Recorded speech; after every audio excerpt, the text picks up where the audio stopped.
I'm James Crouch here with Alliance Tire, and today we're going to be talking about soil compaction and what you can do to minimize it. Soil compaction is defined as anything that reduces the porosity of the soil and reduces the ability for water and air to reach the root systems of your crop.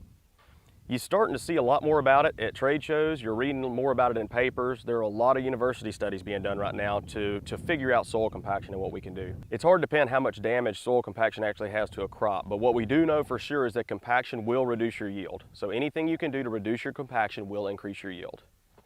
As far as the equipment goes and the tires go, the simplest thing you can do is check your air pressure. The correctly inflated tire will minimize your compaction, whether that's a standard radial or even a bias. It will minimize your compaction. There are a few additional steps you can do to further minimize your compaction. If you look at IF and VF technology tires, they reduce your pressure while carrying the load. So for example, a four-wheel drive tractor, instead of needing 12 PSI or 14 PSI in the tire, you may only need 8 with an IF or a VF tire. What that does is it gives you a much longer footprint. So you have this 50,000 pound machine that now you're spreading over the largest area possible.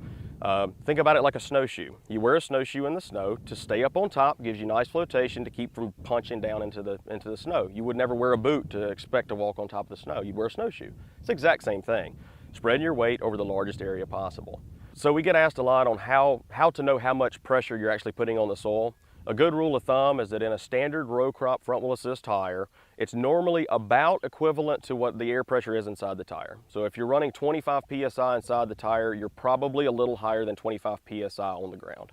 The easiest tip I can give for this is that with no investment at all, you can reduce your compaction. Simply know the weight of your machine and set your air pressures correctly. That will minimize your compaction with no investment at all.